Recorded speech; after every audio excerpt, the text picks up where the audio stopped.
Hello and welcome to the One Question Leadership Podcast. This is Jill Bodensteiner, Director of Athletics at St. Joseph's University.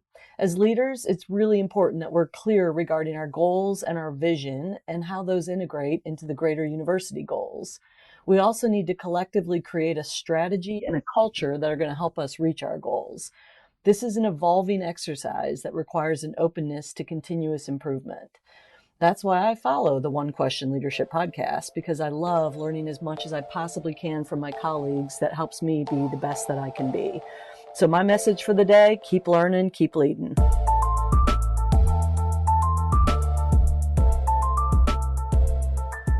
Greetings, this is Ty Brown, and welcome to the One Question Leadership Podcast, where we highlight executive and organizational leadership. Be sure to follow us on Twitter and Instagram at 1Q Leadership.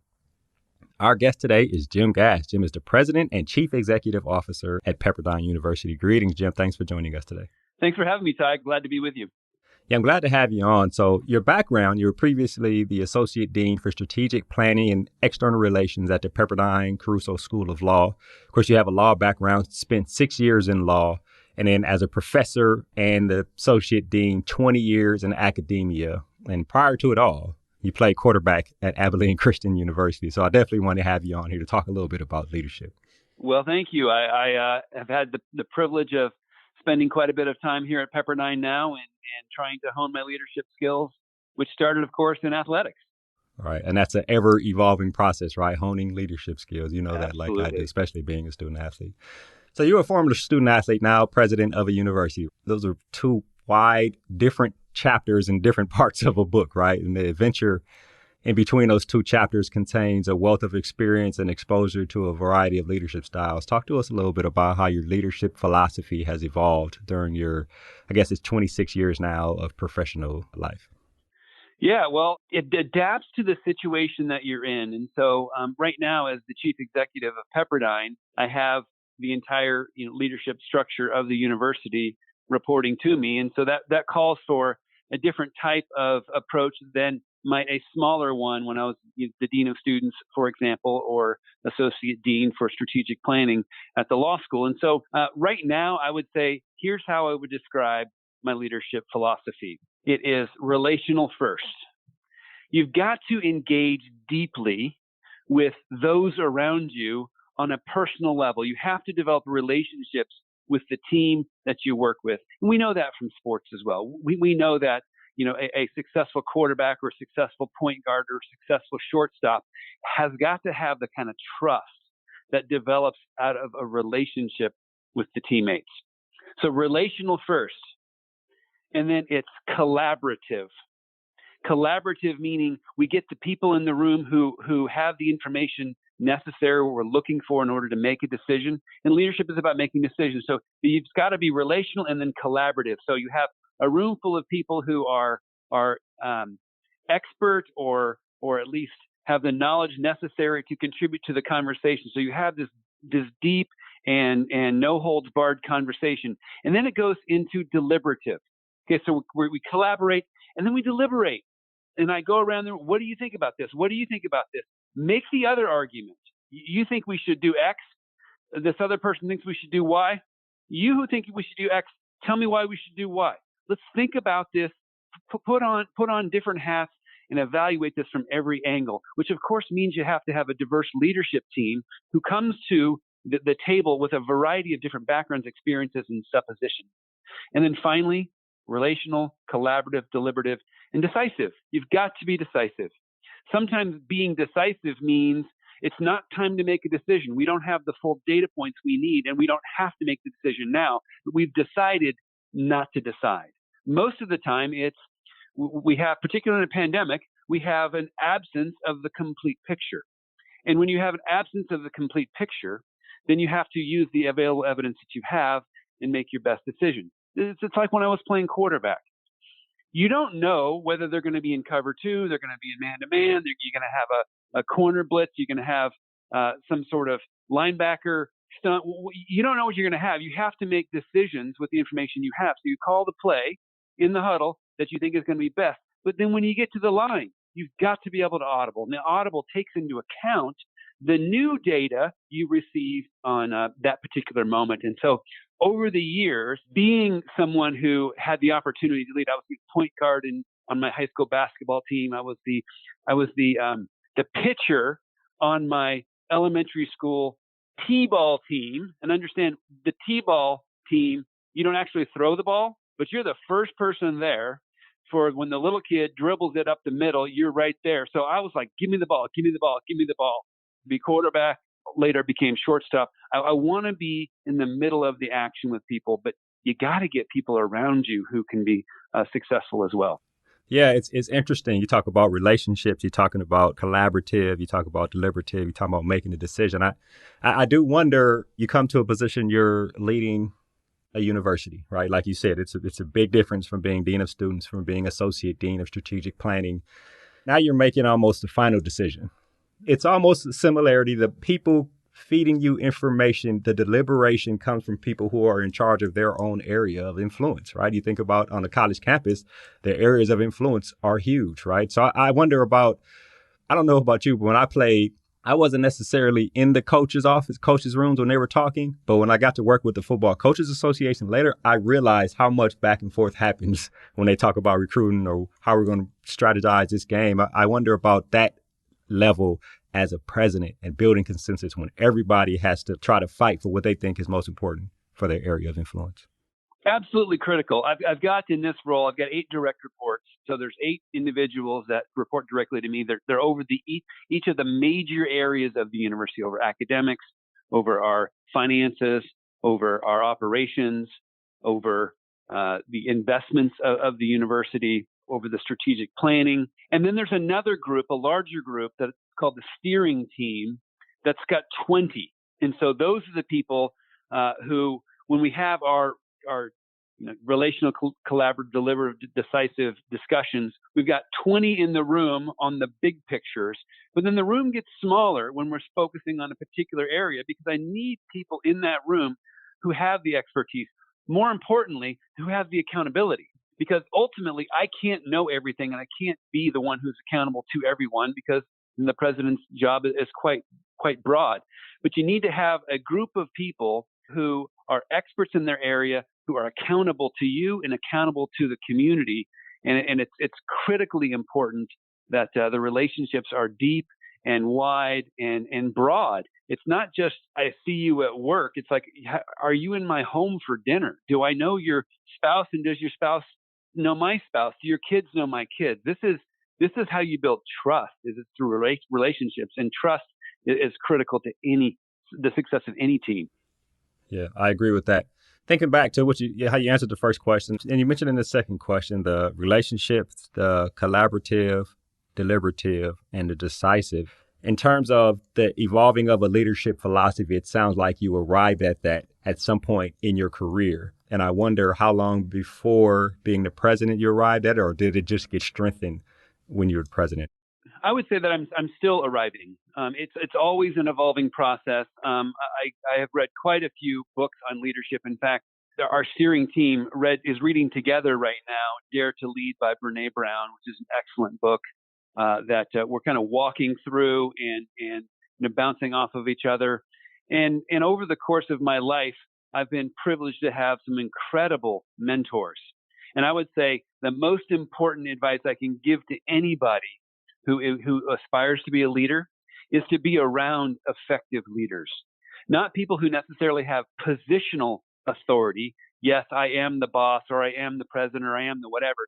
It's people who lead from that authority in ways that others follow. And so I've had just some incredible mentors. The judge that I worked with, Edith Jones, after I graduated from law school, is still a mentor. The dean of the law school when I was there, Ron Phillips, is still a mentor. Several of my bosses along the way in private practice and in education continue to be mentors and help me hone leadership skills such that I'm always learning. And as soon as you think that you don't have anything more to learn, then you should quit. Yeah, exactly. Because right. It's time. You look at Tom Brady. Why is he so successful? At 43 years old, he's in the Super Bowl. Why is that? Because he does not ever stop learning and preparing and training to lead. And you just see the success, not just him, but you look at the world leaders over the years who have been successful, people who are constant students and learning and making themselves better. That's what I aspire to be when I'm at my best, but it is evolving. What I've learned, and the phrase I use, is that in order to be successful, you have to walk with the elephants, right? And the elephants are people who shape the industry, who are effective at what they do, and you learn from being around those people. And it's similar to what you just said about learning from being around other effective leaders and influential people. I like that a lot. I love that. I've been around some elephants and have benefited tremendously from their guidance. I'll ask you another question here, and then we'll wrap. This one, I think, is kind of close to heart to me, and I know it's close to heart to you being a former quarterback and playing football, and football being a sport that in the huddle, in the words of Coach Bill Curry, who's a friend of mine, coached for a long time in college, Alabama, coached at Kentucky, coached at Georgia State. There are guys, when you look at the huddle, especially you as quarterback, there are guys in that huddle from the mountains of Appalachia, from the south side of Chicago, the beaches of Southern California, from the heart of Dallas, Texas. It's a very diverse group of people in the huddle in the sport of football. And I know you can relate to that. And you talk about diversity, right, on a team. And it's a term that has many meanings. And when you look at college athletics and college campuses and student life in general, diversity and inclusion has to be executed with intent while also being an ever-evolving process. And I wonder about you in the last year and a half as the CEO at Pepperdine, what are some of your personal thoughts on the ongoing evolution of inclusiveness on campus there at Pepperdine? Well, thank you for that question. And you're exactly right. When you get into a football huddle, when you get into a dugout of a baseball team, when you get into a timeout at a basketball game, and you're looking at your brothers who are in that huddle with you or in that group with you, you don't look at them and say, this person is, of Latino descent. This person is of Asian descent. This person is of African descent. It's like, this is my brother. This is my teammate. This is the person that I need to rely on and trust, regardless of that other stuff. Our identity is a team. We are a team. We're not individuals, but we're a team. We also, we are individuals outside of that, and that's important to understand that people have different backgrounds and experiences. But when you're in the thick of battle, you have to be able to look across at your brothers in the huddle or at your brothers and sisters in the boardroom, which we do now, and say, I'm not looking at you as an identity other than a member of my team. That's what's critically important. You learn that in sports. You look back, most people who have played competitive athletics over their lifetime, someone says, well, did you have friends of African descent, of Latino descent, of Asian descent? It's like, well, yeah. I mean, of course, because we had everybody who was on the team, and the team didn't depend upon somebody's identity. It depended upon their skill, their training, their commitment, and that crosses racial boundaries. That's true in an organization as well. Now, it is very important for an organization to reflect the community around it, and I'm not suggesting anything other than that. But when you're in an organization and you have a team, people aren't first. A member of a particular group or a particular gender, a particular ethnicity, they're a member of the team. And the athletics helps you break down those barriers that society and politics tries to construct to divide us or to get between us. But that's not what people who play sports know, and that's not what their experience, and they're the better for it. That's true. Talk. What about your experience at Pepperdine over a year and a half and college campuses around the country? If they're not HBCUs, there has always been a struggle on diversity on college campuses for whatever reason. And I think Pepperdine has made some moves recently, but specifically for you, taking on a leadership role at Pepperdine, talk about that process over the last year and a half where I'll assume, and I think I assume with pretty confident assumption that this is something that has been close to your heart as you move forward in your leadership. It has. And so my philosophy is we need to get past diversity and inclusion to belonging. And so I've heard it said that diversity is being asked to the dance. Inclusion is being invited to dance at the dance. Belonging is being asked what music we're going to play at the dance because this is your dance. You're not a guest. You're not a visitor. You are part of this community. You belong. And so our goal is to get to a level of belonging, which of course includes diversity and inclusion, but it's broader than that. It's for people feeling like this is my team. This is my campus. I am loved. I'm supported. I am respected. And so part of that is ensuring that we, again, reflect the community around us. And we take advantage of the various strengths and characteristics and experiences of our team. And so when I first started, one of the very first hires was I hired Sarah Jackson to be a chancellor, which is the kind of lead ambassador fundraiser for the university. She's the first female ever to be the chancellor of Pepperdine. I didn't hire her because she was female. I hired her because she was the best. And she's fantastic. The chair of the board, they said, who do you want to be chair? And I said, I want Deanna to be chair. Well, we'd never had a female chair of the board. I'm not looking to break barriers. I'm looking to get the right leaders in the right place. And it happens to be that Deanna is that. When I hired my chief financial officer, Greg Ramirez rose to the top, and he has been phenomenal. I didn't hire him because he's of Latino descent. I hired him because he was the best. But he brings, and each person brings to the table not just their excellence and their experience. They bring themselves to it, and that enriches the entire conversation. The deliberative process is enhanced when you have voices with different experiences in the room. We're in the process now of hiring Pepperdine's first ever chief diversity officer. And that was something that when I was hired, I said, I'm going to hire a chief diversity officer. This person's going to report directly to me. This person's going to be on the steering team. This person's going to have a place at the table. But I am actually the chief diversity officer. I'm the one who is responsible for ensuring that our community reflects the community around us.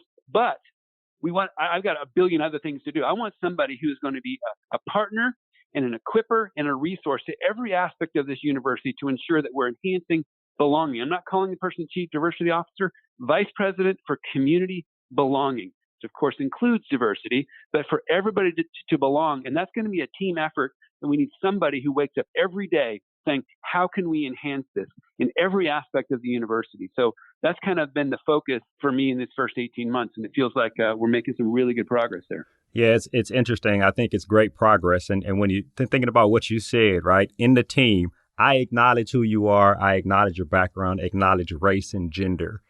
When it's time to get to action, we're just getting to action. We're all people here, and we're here for a reason. Let's go. I acknowledge who you are, where you come from.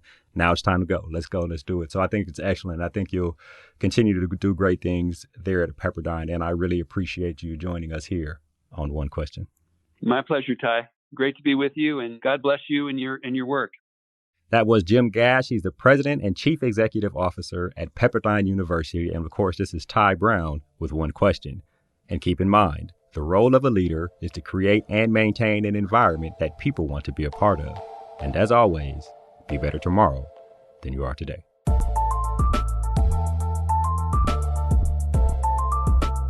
This episode of the One Question Leadership Podcast is produced by Spades Media Group, solving problems using creative leadership.